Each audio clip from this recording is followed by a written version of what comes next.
Le damos gracias a Dios en esta tarde por una tarde más en que podemos compartir su palabra. Amén. Y les invito a que vayamos, si tiene su Biblia ahí cerca de usted, a el libro de Hechos, capítulo 2, versos del 1 al 4. Un capítulo y un texto que usted ha leído quizás muchas veces. Vamos a estar leyendo un momentico y vamos a estar compartiendo hoy sobre o bajo el tema la iglesia de los últimos tiempos. Amén. Y dice ahí en Hechos capítulo 2 verso 1: cuando llegó el día de Pentecostés, estaban todos unánimes juntos, y de repente vino del cielo un estruendo como de un viento recio que soplaba, el cual llenó toda la casa donde estaban sentados, y se les aparecieron lenguas repartidas como de fuego, asentándose sobre cada uno de ellos, y fueron todos llenos del Espíritu Santo, y comenzaron a hablar en otras lenguas, según el Espíritu les daba que hablase. Añada Dios bendición a su palabra. Estamos viviendo tiempos proféticos poderosos, tiempos proféticos tremendos.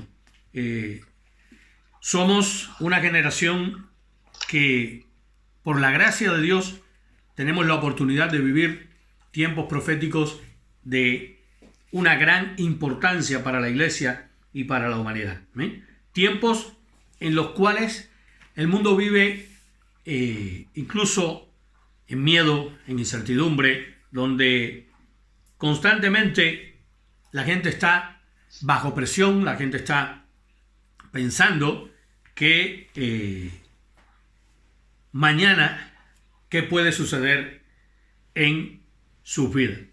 Y la gente vive sobre todo bajo miedo, bajo incertidumbre, debido a las malas noticias que reciben cada día. Cada día los medios de comunicación dan a conocer noticias que son portadoras de ese espíritu de miedo, de incertidumbre que la gente les atrapa diariamente. Pero a nosotros como hijos de Dios, la palabra de Dios nos enseña que nosotros somos luz y sal. Y que no solo somos luz y sal, sino que somos portadores de buenas noticias. Nosotros no estamos en ninguna medida bajo la influencia de esas malas noticias, sino que dice la Biblia que el Señor nos ha dado espíritu de amor, poder y dominio propio.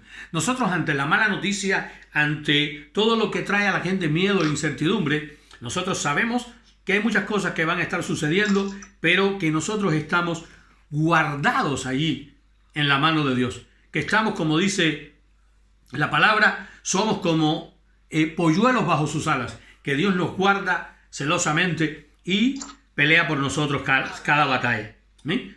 Pero cuando la Biblia me habla de que somos sal y somos luz, no solo estamos para dar sabor y traer luz en medio de las tinieblas, sino que estamos para cambiar ese miedo, para cambiar esa incertidumbre en esperanza, en seguridad, en gozo. ¿Y cómo único eso puede ser cambiado? A través de nosotros poder influir sobre el mundo que nos rodea para que ellos puedan cambiar su reacción ante esas malas noticias. Pero qué triste es cuando alguien que dice llamarse cristiano, que dice llamarse discípulo del Señor, también reacciona con miedo e incertidumbre ante esas malas noticias. Cuando reaccionamos de esa manera, con miedo, con incertidumbre ante esas malas noticias, simplemente lo que estamos haciendo es dudando. Nos está faltando la fe en ese preciso momento. Y eso desagrada a Dios. Si nosotros vamos a Mateo capítulo 5, verso 13, verá que lo dice claramente la palabra. Y en Mateo 5, 13 dice categóricamente: vosotros sois la sal de la tierra, pero si la sal se desvaneciere, ¿con qué será salada? No sirve más para nada, sino para ser echada fuera y pisoteada por los hombres. ¿Ven? La sal no solo sirve para dar sabor, algo que cuando usted cocina, si falta sal está desabrido, le falta sabor, ¿verdad? Pero sabemos también que la sal, una de las funciones que tenía antiguamente y que aún mantiene en estos días, es proteger de la corrupción. ¿Amén? Cuando usted sala una carne, la protege de que ella se dañe. O sala un pescado. Ahí está el bacalao, está el tasajo. Se salan las carnes, ¿para qué? Para que no se dañe. Por tanto, la iglesia en primer lugar debe ser ejemplo y resistir la decadencia moral y la corrupción de la sociedad actual en la que nosotros estamos viviendo. Hay una corrupción, hay inmoralidad, hay una decadencia moral tremenda, y a veces la iglesia no juega el papel que tiene que jugar. Y una iglesia, o la iglesia de los últimos tiempos, desde el comienzo, pero ahora que va acrecentando más esa inmoralidad, esa maldad, esa corrupción, la iglesia tiene que ser una iglesia que resista a la decadencia moral y a la corrupción de la sociedad en la cual vivimos. Donde ahora mismo hay mucha gente que a lo malo llaman bueno y a lo bueno llaman malo. Donde hay mucha gente que dice que referirnos a lo malo como malo es ser retrógrados, es ser fundamentalistas, es estar atrasados, es vivir en otra época. ¿Amén? Y tristemente hay algunas personas, algunos creyentes, que toman esto como muy a la ligera y empiezan a tolerar lo malo hasta el punto que lo aceptan sin poner ningún tipo de reparo. Pero nosotros como iglesia tenemos que mantenernos firmes, tenemos que mantenernos seguros, bien anclados en nuestros principios, en nuestras convicciones, en esos principios y convicciones que sustentan nuestra fe. ¿Amén? ¿Por qué? Porque en ninguna medida, si nosotros comprometemos nuestros principios y faltamos a nuestras convicciones, vamos a poder jugar el rol o el papel que Dios quiere que juguemos. ¿Amén? Y cuando una iglesia, como dice el apóstol Santiago, como el hombre de doble ánimo, cuando está como la ola del mar, cuando va de lo malo a lo bueno y de lo bueno a lo malo, coqueteando con ambas cosas y no confrontando a lo malo por su nombre, comienza a ser una iglesia tibia. Si vamos a Apocalipsis capítulo 3, versos 15 y 16, Apocalipsis 3, capítulo 3, versos 15 y 16, mire lo que allí dice el Señor a la iglesia de la Odisea. Yo conozco tus obras, que ni eres frío ni caliente. Ojalá fueses frío o caliente. Pero mire lo que dice el 16. Pero por cuanto eres tibio y no frío ni caliente, te vomitaré de mi boca. Una iglesia tibia, una iglesia que anule, que apague el poder del Espíritu Santo y por consiguiente deje de resistir al derrotado y sus huestes de maldad, y por consiguiente comience a lo malo llamarlo bueno y a lo bueno llamarlo malo, comience a coquetear con el pecado, comience a admitir que no es tan malo como dicen otros, según expresiones reales que a veces se escuchan, y que acepte esa maldad que prevalece hoy en el mundo. Dice en Apocalipsis 3.15 3.16 que el Señor, dice, la va a vomitar de su boca, la va a echar fuera. ¿Amén? También, como consecuencia de esa tibieza, serán destruidos los valores y las costumbres. Mire, valores y costumbres que la sociedad tiene van a comenzar a destruir la vida de creyentes, la vida de sus familias, la vida de las personas que le rodean. ¿Ven? ¿Por qué? Porque en esa tibieza espiritual comienzan a aceptar valores que nada tienen que ver con la vida cristiana, comienzan a asumir costumbres que nada tienen que ver con la vida cristiana, sino más bien son valores y costumbres de la sociedad impía, del mundo. ¿Ven? Y por tanto, será pisoteado, serán hollados, como dice la palabra, serán pisoteados por los hombres. Según dice ahí, cuando la sal se desvanece y pierde su sabor, ahí mismo comienza a ser pisoteada, comienza a ser anulada, manipulada y queda a merced de la sociedad impía del mundo en que vivimos. Por tanto, la primera característica que debe tener la iglesia de los últimos tiempos es no ser una iglesia tibia, es ser una iglesia caliente, es vivir en el fuego del Espíritu. Ahorita leíamos en Hechos 2, versos del 1 al 4. Dice que el día de Pentecostés descendió sobre ellos, hubo un viento recio y descendió sobre ellos y se sentaron sobre ellos llamas de fuego. ¿Ven? Una iglesia que vive en el fuego del Espíritu es una iglesia que nunca va a estar tibia.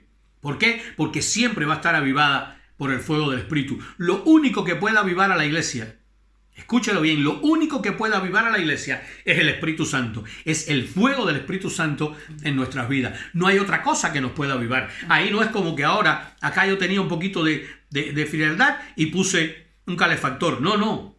El calefactor que lleva a la iglesia para que siempre esté caliente es el fuego del Espíritu Santo de Dios. Es no asumir las costumbres y valores del mundo como buenos, sino mantenernos firmes en nuestras convicciones, mantenernos firmes en nuestros principios cristianos, mantenernos en todo momento con la frente en alto, proclamando y declarando a ese Cristo en el cual hemos creído.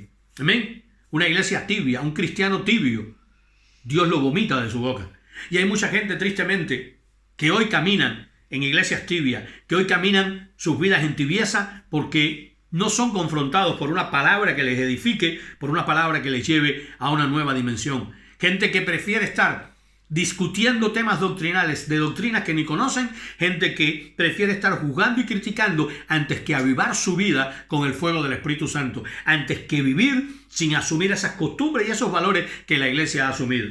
Y son muchos valores que a veces, sin darnos cuenta, comenzamos a admitir en nuestra vida y de pronto comenzamos a asumirlo como que no dañan nuestra fe. Y sí dañan nuestra fe, porque nos sacan de los principios y valores cristianos que deben ser el fundamento de nuestra vida.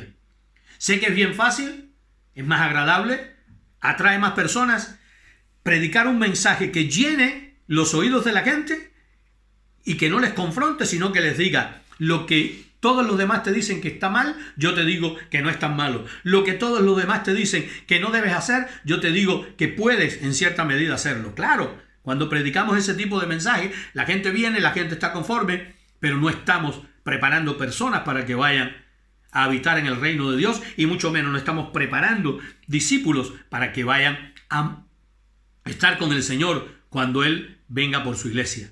Amén. Por tanto, aquí no es una cuestión de que nos prediquen un mensaje que nos haga sentir bien en el momento. Lo necesario es que nos prediquen un mensaje, que nos den una enseñanza, que nos ayude a edificar nuestra vida para garantizarnos la vida eterna.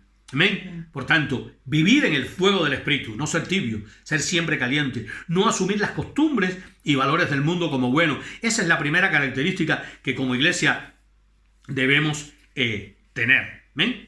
Ahí en Mateo también, en el capítulo 5, verso 15, dice que nosotros somos la luz del mundo. Y no se enciende una luz y se pone debajo del almud, es decir, debajo de una mesa, sino que se pone en lo alto para que alumbre toda la casa. ¿Amén? Entonces, vemos que mucha gente está hoy sentado en su zona de confort. Vemos que mucha gente hoy no quiere salir de las 4 paredes que tienen en el local donde se reúnen. Vemos que allí se ha enquistado la iglesia entre 4 paredes y no deciden salir a impactar los lugares donde hemos sido plantados. A veces tenemos una mala enseñanza. Abrimos una iglesia acá porque nada, se nos ocurrió abrirla o porque había una posibilidad. Cuando uno va al lugar donde Dios lo llevó, cuando uno ora, cuando uno clama al Señor, cuando Dios te dice, este es el lugar, cuando Dios te dice, aquí vas a establecer una congregación para establecer mi reino, para predicar mi palabra, uno tiene que darse cuenta que ha sido sembrado en ese lugar. Y todo lo que se siembra con el objetivo de que dé fruto, que fructifique, ¿verdad? No ha sido por capricho de nadie que al no ser que a alguien se le haya ocurrido, sin tener llamado, abrir un lugar para comenzar a predicar el Evangelio y vivir del Evangelio como algunos también hacen. Pero si has orado, si Dios ha llevado a abrir en un lugar, es porque Dios ha plantado una iglesia o una congregación local en ese lugar. Y es para que esa congregación dé fruto, es para que esa congregación, para que ese esa iglesia de discípulos impacta el lugar donde ha sido plantada por la gracia de Dios, con un testimonio sobrenatural poderoso del poder de Dios. Amén. Que se vea, que deje de ser invisible para que comience a ser visible, que deje de pasar del anonimato a ser reconocida. No porque la gente que va sea más guapo, tenga más dinero o mejor coche, no, sino por el poder de Dios que allí se manifieste. Mire, hay lugares donde ni se sabe que existe una iglesia. Y lo peor es que en esos lugares hay muchas personas que no han escuchado aún ni el mensaje de salvación. Ya no digamos el mensaje del Evangelio del Reino, ni el mensaje de salvación han escuchado. Amén. Entonces, la segunda característica que debe tener la iglesia de estos últimos tiempos, debe ser una iglesia militante, activa, involucrada en traer solución y respuesta al entorno donde esté plantada por el Señor. Una iglesia que salga de las cuatro paredes, una iglesia que salga del local donde están, una iglesia que comience a impactar, una iglesia donde cada creyente se convierte en un discípulo comprometido. Y cada discípulo comprometido se convierte en un obrero fiel al Señor. ¿Amén? Fiel, y no solo fiel, sino un obrero fiel y eficaz. Una iglesia que haga retroceder a las tinieblas. ¿Y cómo? Mostrando y portando la luz de Cristo. Hay mucha gente que muestra algo, pero no lo porta. Y aquí no se trata de mostrar. Hay gente que habla muy bonito, pero no vive lo que habla. Hay gente que te habla muy bien de Dios, pero no vive bien delante de Dios. Y aquí no se trata solo de mostrar, se trata de mostrar y de portar la luz de Cristo en nuestras vidas. Amén. Jesús dijo, ahí mismo en Mateo 5:16, yo soy la luz del mundo. El que me tiene a mí, voy a parafrasear el texto, no andará en tinieblas. Amén. Si tú y yo tenemos a Cristo, si tú y yo realmente tenemos una relación con Jesús, nosotros tenemos la luz del mundo. Y donde quiera que lleguemos como iglesia, como cada uno de nosotros ser iglesia de Cristo, la luz tiene que venir con nosotros. Las tinieblas tienen que retroceder. El enemigo tiene que retroceder. Donde tú llegues, donde tú entres, donde tú pongas tus pies, el enemigo tiene que salir, el enemigo tiene que retroceder, el enemigo tiene que decir, aquí no puedo estar porque aquí está la luz de Cristo. Y Él habita en tinieblas. Y donde hay luz, no hay tinieblas. Dice que la luz pone en evidencia o de manifiesto todo lo que hay escondido en las tinieblas. Amén. Así es que esa es la iglesia. Es una iglesia que cumple con la gran comisión. Allí Mateo capítulo 28 lo dice claramente. Por tanto, id y haced discípulos a las naciones, enseñándoles que guarden todas las cosas, bautizándolos en el nombre del Padre, del Hijo y del Espíritu Santo, y enseñándoles todas las cosas. No hay de otra. Una iglesia que no predica, una iglesia que no discipula, una iglesia que no hace, que no gana almas para el Señor, es una iglesia tibia, es una iglesia que ha dejado de ser sal, es una iglesia que ha dejado de ser luz en el lugar donde está. Una iglesia militante y activa es una iglesia que predica, que enseña, que sana, que liberta, que hace milagros. Amén. Mateo 4:23, voy a buscarlo para leérselo textualmente. Mateo capítulo 4, verso 33. Qué bueno que tengo dos Biblias por acá para poder ir más rápido. Mira lo que dice. Y recorrió Jesús toda Galilea enseñando en la sinagoga de ellos y predicando el evangelio del reino y sanando toda enfermedad y toda dolencia en el pueblo. ¿Qué hacía Jesús? Predicaba, enseñaba, sanaba, liberaba, hacía milagros, hacía señales, hacía prodigios. Y nosotros somos el cuerpo de Cristo. Amén. Por tanto, la iglesia tiene que fluir en esa unción, predicar, enseñar, sanar, liberar, hacer milagros, dejar ver señales, prodigios. Amén. Para que pase de lo invisible a lo visible. No seguir escondido. No seguir pensando que mientras más gente reúne en un local, mejor pastor soy y más unción tengo. No, eso es una gran mentira. Mientras más impactemos la sociedad, más unción tiene la iglesia, más poder tiene la iglesia y más vive en la voluntad de Dios. Esto no se trata de reunir gente en un local. Esto no se trata de tener adeptos a una persona. Esto no se trata de agrupar gente. Esto se trata de ganar almas para el reino de Dios. Esto se trata de expandir la fe en la cual hemos creído. Amén. Por tanto, creo que nosotros como iglesia tenemos que ser esa iglesia que predica, que enseña, que sana, que liberta, que hace milagros. Todo el mundo dice, Jesús lo hace.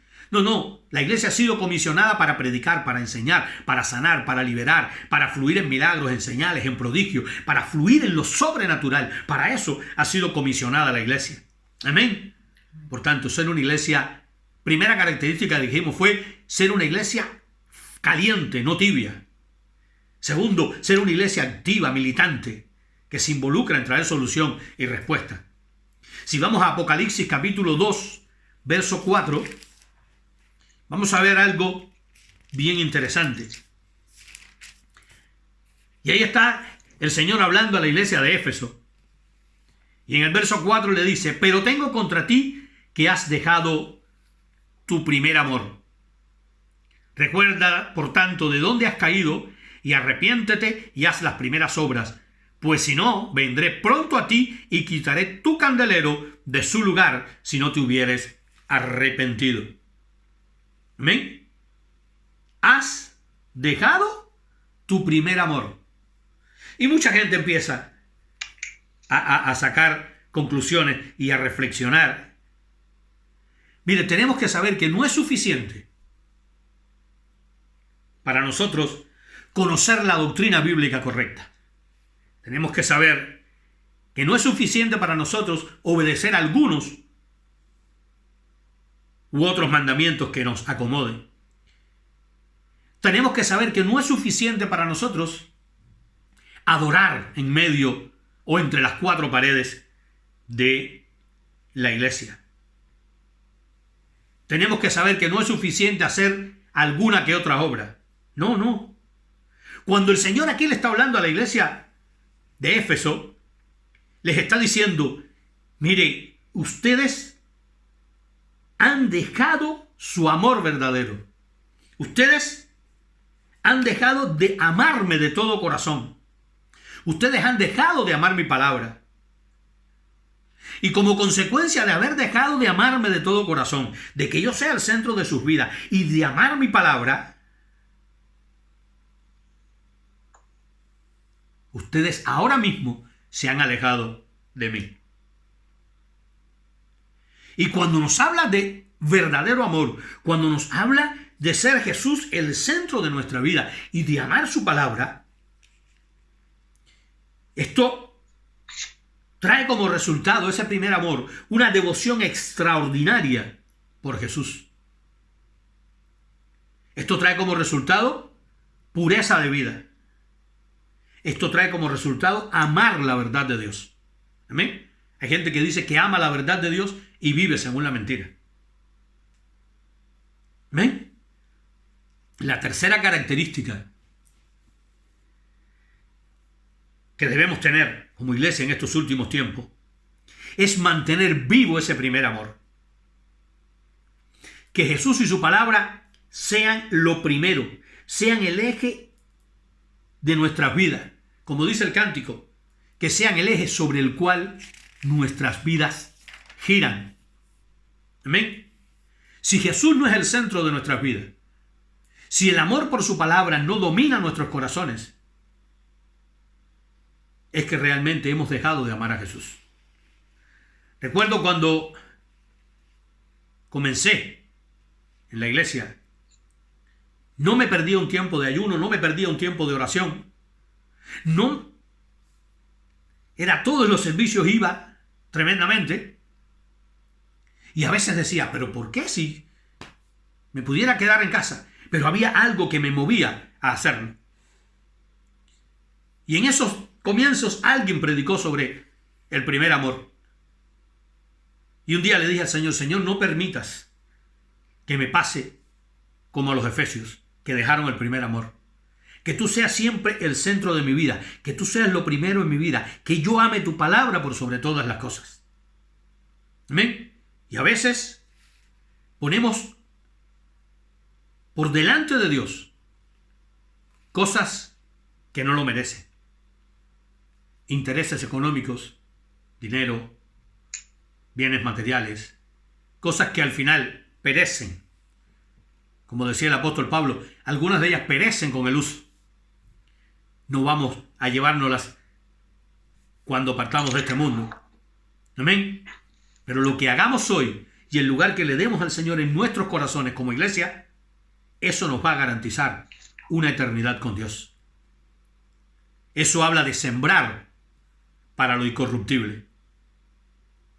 Amén. Por tanto, amar a Dios por sobre todas las cosas y amar su palabra es el llamado de Dios para nuestras vidas. No hay de otra. Otra cosa sería como que deambular en medio de la iglesia. Andar como un zombie en medio de la iglesia. Amén. Porque cuando Jesús ocupa el centro de nuestra vida, cuando nosotros amamos su palabra, nosotros vamos a buscar siempre hacer su voluntad. Amén. Por tanto, si el primer amor se ha apagado en ti, yo te invito a que tú te metas en la presencia de Dios y le pidas al Señor que te vuelva a ese primer amor del cual nunca debiste haberte alejado. Comienza a experimentar ese primer amor.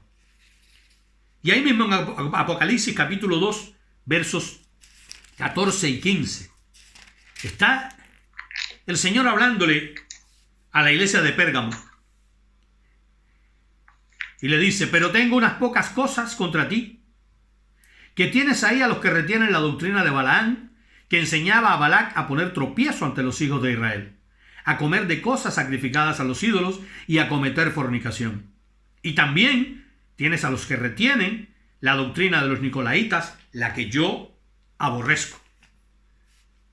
En Pérgamo, o en la iglesia de Pérgamo, había un serio problema con las enseñanzas o doctrinas que se estaban estableciendo dentro de la iglesia. Había un serio problema con aquellos maestros que se les estaba permitiendo enseñar esas doctrinas raras, esas falsas doctrinas, esa ideología falsa. Ellos que estaban absorbiendo y aceptando la inmoralidad, estaban aceptando la idolatría, estaban aceptando todas esas falsas ideologías o esas falsas doctrinas como compatibles con la fe en la que habían creído. Y hoy sucede algo parecido. Hoy en muchas iglesias están aceptando muchas cosas del mundo, muchas cosas raras que se han metido en la iglesia. Las están aceptando y las están poniendo como compatibles con la fe en la cual ellos habían creído.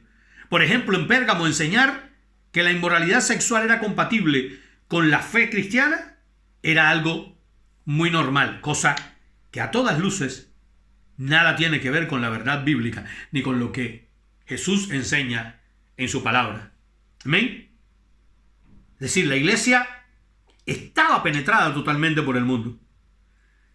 Estaba penetrada en sus conceptos, en su estilo de vida. Estaban aceptando lo malo como bueno. En ninguna medida hacían oposición a lo que allí estaba sucediendo. Y le dice el Señor en el verso 16: por tanto, arrepiéntete, pues si no, vendré a ti pronto y pelearé contra ellos con la espada de mi boca. ¿Ven? Gente que acepta lo bueno, lo malo como bueno. Gente que cree, y eso lo digo con conocimiento de causa, gente que hoy enseña desde los púlpitos inmoralidad sexual como compatible con el Evangelio. ¿Amén?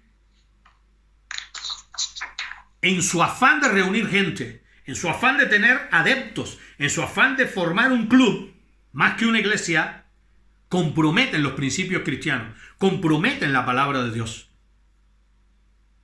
Y comienzan a desmedidamente aceptar esos cánones que el mundo les impone de cierta manera. Por tanto, la cuarta característica que debe tener la iglesia en estos últimos tiempos debe ser una iglesia pura, limpia, sin mancha, sin arruga. Una iglesia que no permita que el mundo la penetre en ninguna medida. Y menos comprometiendo sus convicciones, sus principios, sino que sea una iglesia con convicciones y con principios firmes y sólidos. ¿Amén? Una iglesia que no ceda ante las tentaciones del mundo. Mire, Jesús viene por una iglesia pura, limpia, sin mancha y sin arruga. No viene por otra. Y nuestras convicciones, nuestros principios nos ayudan a hacer esa iglesia pura, limpia, sin mancha y sin arruga. No permitamos que el mundo penetre a la iglesia. Hay gente que están penetrados por el mundo y critican a otras congregaciones cuando usan un tipo de música diferente a la que ellos usan, o cuando se ponen una ropa diferente a la que ellos exigen en sus congregaciones, o cuando hablan de una manera diferente a como hablan ellos, sin darse cuenta que no es la ropa, no es la jerga evangélica, no es la música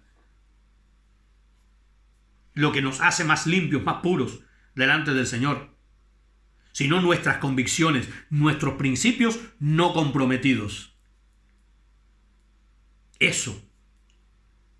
A alguien le puede gustar la salsa, a alguien le puede gustar el merengue, a alguien le puede gustar la bachata, a alguien le puede gustar el pasodoble, a alguien cualquier estilo de música, mientras que tenga una letra que alabe y glorifique el nombre del Señor y que no sea una letra para alabar al enemigo de las almas, ni para hacer apología al reino de las tinieblas. Amén. No tiene nada de perjudicial. Amén. Pero hay gente que se centra en eso. Sin embargo, admiten en sus congregaciones un montón de cosas que sí comprometen los principios cristianos. Admiten que la gente viva eternamente en concubinato. Admiten que los jóvenes se vayan a la discoteca después de salir del servicio de celebración. Admiten que los jóvenes y no tan jóvenes también consuman desmedidamente bebidas alcohólicas. Algunos que aceptan hasta que miembros de su congregación, como son buenos diezmadores y ofrendadores, hasta continúen fumando, teniendo vicio al cigarrillo, al tabaco. Algunos que admiten hasta que los esposos maltraten a su esposa, porque es la costumbre, porque hay que trabajar en eso. Han dejado que el mundo les penetre. Y una iglesia que deja que el mundo la penetre, una iglesia que compromete sus convicciones y sus principios, deja de ser iglesia. Deja de agradar al Señor. Amén. Por tanto, no cedamos ante ninguna tentación. En ninguna medida. Apocalipsis 2:20, ahí mismo sigue diciendo el Señor a la iglesia de Tiatira: pero tengo unas pocas cosas contra ti, que toleras que esa mujer Jezabel, que se dice profetiza, enseñe y seduzca a mis siervos a fornicar y a comer cosas sacrificadas a los ídolos. Que toleras que esa mujer Jezabel, en esta iglesia de Tiatira, se toleraba el pecado, se toleraba la injusticia, se toleraban las enseñanzas contrarias a la palabra de Dios. Y no solo eso, sino que existía allí idolatría en medio de la iglesia. Y no solo que existía idolatría, sino que había persecución contra aquellos que se mantenían fieles a sus convicciones y a su fe en el Señor. Y podemos decir, esto fue escrito a la iglesia de Tiatira. No, pero en la actualidad también sucede en muchas iglesias. Los que le son fieles a Dios, los que no comprometen sus principios, los que no comprometen sus convicciones, son perseguidos, son enjuiciados, son criticados, son tildados de fanáticos, son tildados de 1.000.000 de cosas por los que le rodean. Y algunos hasta te dicen, como me dijo una persona una vez, hay que evolucionar, hermano. Hay que ir con el desarrollo de la sociedad. Y yo lo miré tristemente y dije, hay que evolucionar, sí. Hay que saber usar un móvil, un ordenador. Hay que evolucionar con la tecnología para darle el uso que podamos para establecer el reino de Dios. Pero yo no tengo que evolucionar con mis principios, con comenzar a llamar bueno a lo que siempre ha sido malo y a lo que aún continúa siendo malo. Amén. Yo he tenido que enfrentarme a veces a la situación de que alguien me dice, hermano, mire, aquí tiene, tómese una cerveza. Le digo, yo no bebo bebidas alcohólicas. Ah, hermano, que eso no es malo. Incluso en una oportunidad alguien, malintencionadamente, me cambió una copa de bebida sin alcohol por una con bebida alcohólica. Lo cual para mí constituyó una falta de respeto, en primer lugar, de parte de esa persona. Y segundo, una falta de ética muy grande. Amén. Porque a mí nadie puede cambiarme mis convicciones. Yo siempre he dicho, yo respeto a una persona con convicciones aunque esté equivocado. Pero una persona que defiende sus convicciones, yo la respeto. Porque es una persona para mí íntegra. Tiene sus convicciones equivocadas, pero se mantiene firme en ellas. No tranza. Yo la respeto.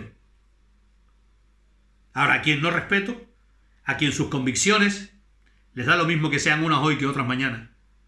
A alguien que no tiene convicciones, que no respeta principios. ¿Ven? Y ahí en esa iglesia en Tiatira, la gente no respetaba convicciones, no respetaba principios. De hecho, atacaban a aquellos que se mantenían firmes en la fe. Por tanto, el Señor le dice, tengo contra ti que toleras a esa mujer Jezabel, que enseña a mis hijos, los seduce para que caigan en inmoralidad sexual, para que adoren ídolos, para que se alimenten de lo sacrificado a los ídolos. Y ahí podemos darle una aplicación espiritual, pero no quiero centrarme en eso en este momento, sino que voy a ir a lo que tenemos más bien en mente para poder abarcar estas pequeñas características o este poco de características que hemos tenido hoy. Había en medio de ellos un espíritu de manipulación enorme. Había en medio de ellos un espíritu de manipulación apoyado, un espíritu de manipulación que se apoyaba en el carisma de algunos de sus predicadores y maestros, y apoyado ese espíritu de manipulación también por afirmar que lo que hablaban, lo hablaban de parte de Dios. ¿Ven? Y que así iban arrastrando tras ello y tras esas malas enseñanzas a muchas personas de las que estaban allí en la iglesia de Tiatira. Por tanto, la quinta característica que queremos citar hoy: debemos ser una iglesia libre de todo espíritu de manipulación. Pero de todo tipo de manipulación, ya sea manipulación activa, pasiva, emocional, espiritual, toda manipulación que pretenda alejarnos de la verdad, debemos ser libres de ella. Amén. Hoy en nuestros días se estila mucho manipular dentro de la iglesia. Hay un espíritu de hechicería y un espíritu jezabélico metido en medio de la iglesia en muchos lugares, donde a veces desde los púlpitos se manipula, a veces desde el liderazgo se manipula, a veces entre los mismos hermanos se manipula. Amén. Y todo lo que sea manipulación es de las tinieblas. Amén. Todo lo que sea manipulación no agrada a Dios. Amén. Amén. Por tanto, tenga cuidado, hermano. A usted que me escucha en este momento, a los que puedan estar escuchándolo después en YouTube, mire, anda mucho manipulador suelto por ahí. Anda mucha gente con espíritu jezabélico por ahí. Y una de las cosas más grandes de Jezabel es que odia lo profético. Así es. Cuando alguien declara la palabra profética más segura, que es la palabra de Dios, odia a los que defienden la palabra de Dios. Odia a los que defienden la verdad bíblica. Amén. Y va a juzgar, va a criticar, va a tratar de manipular, va a tratar de echar lodo sobre esas personas. Por eso a veces cuando yo veo en internet alguna gente que toma su tiempo para juzgar o criticar a un hombre de Dios o a una mujer de Dios, digo, alguien poseído por un espíritu jezabélico que quiere manipular a las masas para que crean en lo que él ha creído, aunque en lo que él ha creído no tenga un basamento bíblico, sino que esté basado solamente en el juicio, en la crítica, en la manipulación. Así es. ¿Ven? Una iglesia que no sea manipulable, que no sea emocionalmente infantil, que no sea espiritualmente infantil, sino una iglesia firme en convicciones. Amén. ¿Ven? Sí, ahorita les voy a hacer un resumen de las características que veamos. Apocalipsis capítulo 3, verso 1. Dice, escribe al ángel de la iglesia en Sardis, el que tiene los 7 espíritus de Dios y las 7 estrellas, dice esto: yo conozco tus obras, que tienes nombre de que vives y estás muerto. Aleluya. Que tienes nombre de que vives y estás muerto. Mire, esta iglesia de Sardis daba apariencia de ser avivada y activa, pero estaba espiritualmente muerta. Había mucho activismo dentro de esa iglesia, pero muy poca espiritualidad. Hacían muchas cosas, daban una apariencia, daban una imagen. Me recuerda precisamente a los fariseos cuando Jesús les dijo: vosotros sois sepulcros blanqueados por fuera y por dentro están llenos de gusanos. Hay gente todavía que se entretiene, que pierde su tiempo. Hay todavía mucho creyente en la iglesia que trata de dar una imagen, y de imagen no se vive. Amén.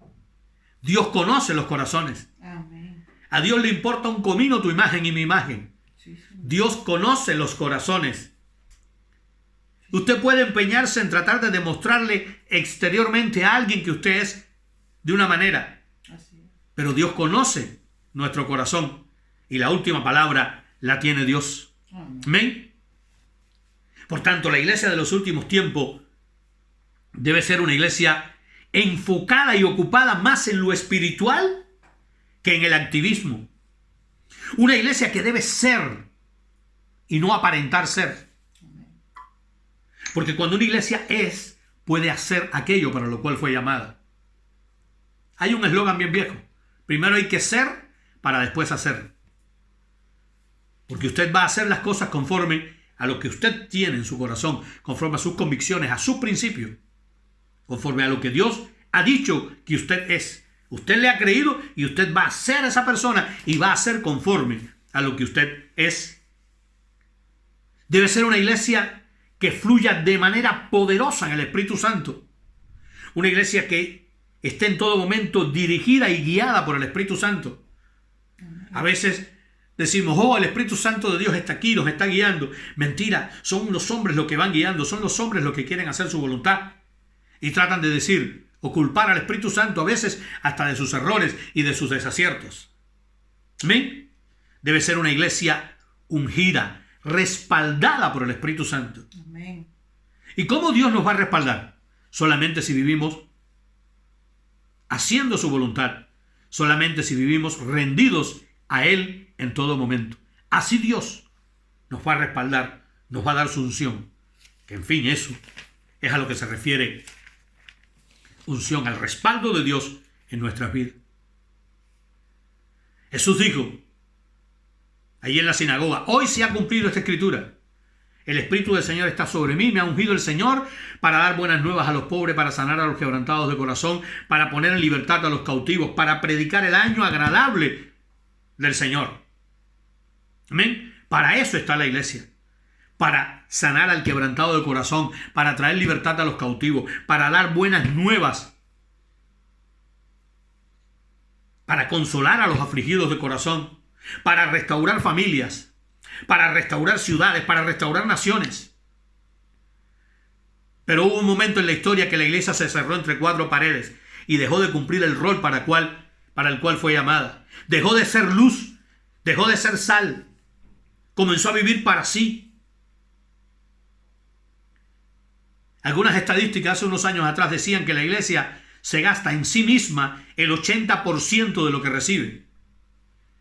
En lugar de gastarlo en la obra evangelística, en lugar de gastarlo en hacer la obra de Dios, se lo gasta en sí misma, en actividades internas, en comidas internas, en gastos internos, en todo lo que tiene. Hay gente que está más preocupada en este tiempo por tener un edificio grande, con muchas comodidades, a tener un lugar modesto donde reunirse, pero impactar a la ciudad, impactar a la nación. ¿Amén? No es el edificio, no es las comodidades, no es la última pantalla, no es transmitir en streaming, no es tener 4 canales de YouTube. No, aquí se trata de impactar el lugar donde Dios ha sembrado la iglesia, ha plantado a la iglesia local. Amén. Pero para eso hay que ser una iglesia que, en primer lugar, no sea una iglesia tibia. En segundo lugar, que sea una iglesia activa, militante. En tercer lugar, una iglesia que se mantenga viva y firme en el primer amor. En cuarto lugar, una iglesia pura, limpia, sin mancha, sin arruga. En quinto lugar, una iglesia libre de toda manipulación y todo espíritu de idolatría y de hechicería y brujería en medio de ella. Y en sexto lugar, una iglesia enfocada y ocupada más en lo espiritual que en el activismo. Debe ser una iglesia verdadera, no aparentar ser una iglesia. Amén. Mire, estas son algunas de las características. No se lo voy a repetir. Ayer en la tarde, tuve que comenzar a escribir esto. Tengo 2 o 3 mensajes guardados ahí que he preparado para diferentes semanas y no los he podido compartir. Y ayer en la tarde algo me incomodaba el Señor y me llevó a comenzar. Amén. Y hubo un momento que lo tuve que dejar y mi esposa me pidió un favor y dije, déjame hacerlo. No tenía deseo de levantarme de la mesa, pero el mismo Señor me dijo, levántate, déjalo ahí. Y en la noche, cuando ya estaba acostado, el Señor me levantó y me dijo, vete y toma una nota. Y me dio la segunda parte del mensaje. Y dije, verás que mañana cuando me vaya a sentar a escribir esto se me va a haber olvidado todo. Porque quizás sea algo que tenga yo humanamente en mi corazón, algo que está dándome vuelta en mi mente. Pero increíble, hoy me senté. Y mire, yo tengo el hábito de escribirlo todo. Gloria a Dios. No tuve que hacer un esfuerzo sobrehumano ni extraordinario. Dios trajo a mi mente todas y cada una de las cosas. Me llevó a cada pasaje que quería que tocara. Amén. Amén. Estas son algunas de las características. Hay muchísimas más características para la iglesia de estos últimos tiempos. Pero creo que en estas 6 que hemos compartido se resumen o se involucran el resto de las que pudiéramos compartir. Pudiéramos haber compartido muchas más quizás. Podríamos haberlo hecho de una manera atropellada. ¿Ven? Pero no es el objetivo enunciar o anunciar o enumerar un grupo de características, sino nuestro serio compromiso con el Señor es el de ser una iglesia que le toca jugar un papel vital en este tiempo. Una iglesia que ha vivido y está viviendo unos tiempos proféticos poderosos, donde podemos demostrar el poder de Dios de una manera excelente. Amén.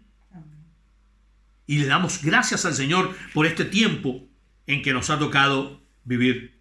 Hoy, cuando mucha gente se conforma con mensajes que alimentan su ego o su carne, Dios demanda de discípulos comprometidos, de obreros eficaces y fieles que fluyan en su voluntad, que fluyan en revelación, que fluyan en lo sobrenatural, que fluyan en la verdad de Dios. Amén. Por tanto, amados y amadas, les invito a que seamos esa iglesia que fluye en lo sobrenatural, esa iglesia que fluye en la voluntad de Dios, esa iglesia que fluye en revelación constante del Espíritu Santo, esa iglesia que ama la verdad de Dios y está en el centro de la voluntad de Dios. Esa es la iglesia que Dios demanda de nosotros. Amén. Amén. Quiero orar por usted en este momento. Padre, en el nombre de Jesús, vengo delante de tu presencia en esta tarde, Señor, y te doy gracias. Sí, Señor. Padre, porque esta palabra en primer lugar ha ministrado mi vida, ha tocado mi corazón, Señor. Porque esta palabra en primer lugar, Señor, Sí, papá. ha derribado estructuras de pensamiento en mí, Aleluya. ha derribado fortalezas en mí, Señor. Y sé que tú has enviado esta palabra con un propósito, Señor. Amén. Y que el propósito para el cual tú la envías, Señor, se va a cumplir sí Amén. o sí. En el nombre de Jesús. Porque ella no regresa a ti vacía, Señor. Por Por eso en el nombre de Jesús te pido en esta tarde, Señor, que cada uno de los que hemos recibido esta palabra y los que lo van a estar recibiendo después, Señor, allí en el video, cuando lo estén mirando en YouTube o en cualquier red social, Señor, sean tocados poderosamente por tu Espíritu Santo y nos despierte a esa iglesia de los últimos tiempos, a esa iglesia que fluye en lo sobrenatural, a esa iglesia que fluye en revelación, a esa iglesia que fluye en amor a tu verdad, a esa iglesia que te tiene a ti como el centro de su vida y que tú eres su único y primer amor, Señor. Sí, Señor, amén. Padre, en el nombre de Jesús de Nazaret, desatamos ahora, Señor, una palabra de comprometimiento, de compromiso En el nombre de Jesús. de cada hombre, de cada mujer que está escuchando en este momento, Señor. En el nombre de Jesús. Para que comprometa su vida, Señor. Para que pacte totalmente su vida contigo, Padre amado. Y eche fuera de su vida todo aquello que está estorbando la comunión contigo. Todo aquello que está estorbando que viva en tu voluntad. Yo declaro ahora mismo liberación. Declaro sanidad interior. Declaro sanidad física. Declaro restauración. Declaro un toque del Espíritu Santo ahora mismo a la vida de cada uno de los que está escuchando en este momento, Señor. Padre, tu palabra, Dios amado, sea una realidad en la vida de cada uno de ellos, Sí, Dios. papá, en el nombre de Jesús. Añade revelación a sus vidas, Padre. Revelación de estos tiempos, Padre amado. Sí, papá, recibe. Cuando la maldad crece, solo el amor vence. Abre los oídos espirituales. Cuando el enemigo se levanta, la Biblia enseña que las puertas del Hades no prevalecen contra la iglesia. Sí, Señor. Contra esa iglesia que se mantiene en el fuego del primer amor. Contra esa iglesia que vive pura, limpia, sin mancha y sin arruga. Contra esa iglesia que, Padre amado, lleva a cabo la gran comisión como una máxima en su vida. Sí, Señor. Contra esa iglesia que no acepta la manipulación ni manipula a través de tu palabra, Señor. En el nombre de Jesús. Padre, en el nombre de Jesús de Nazaret, yo declaro ahora, Dios amado, un impacto poderoso. Allí donde está sembrada cada iglesia, Señor, comienzan a salir de la zona de confort, comienzan a salir de las cuatro paredes y comienzan a impactar los lugares donde están con el poderoso, Señor, mensaje del Evangelio del Reino, Dios. Sí, Señor. Padre, señales, milagros, prodigios serán hechos. Tu palabra enseña que las señales, los milagros y los prodigios van a respaldar la palabra, Señor, cuando esa palabra está dada en tu voluntad, con la motivación correcta, Señor. Y la motivación correcta es establecer tu reino, Dios. Amén. La Biblia enseña, busca primeramente el reino de Dios y su justicia y todo lo demás será añadido, Sí, Señor. papá. Y eso es lo que queremos, Señor. Ser una iglesia que busque primeramente tu reino, que busque primeramente tu justicia. Y sabemos que todo vendrá por añadidura, En el papá. nombre de Jesús. En el nombre de Jesús, Señor. Una vez más en esta tarde te damos gracias, Padre amado. Sí, Señor. Gracias por tu palabra, gracias por tu Espíritu Santo. Gracias, papá. Gracias porque fuiste a la cruz a morir por cada uno de nosotros. Sí, y papá. al tercer día te resucitaste y nos has dado vida eterna. Nos has dado bendición, Señor. Gracias, papá. Y nos has hecho un pueblo para ti, Señor. Amén. Un cuerpo para ti, Señor. Amén. Por eso, en el nombre de Jesús, hoy una vez más, Padre amado, te damos gracias. Amén. Y declaramos tu palabra en nuestras vidas. Sí, Padre. Gracias, Señor. Gracias. Gracias. Gracias. Te damos gracias una vez más, Señor, por este momento, por esta tarde, Sí, Señor. por cada hermano y cada hermana que se ha reunido vía internet en este tiempo para En compartir el nombre de Jesús. la palabra, Señor. En el nombre de Jesús te damos gracias. Amén. Amén.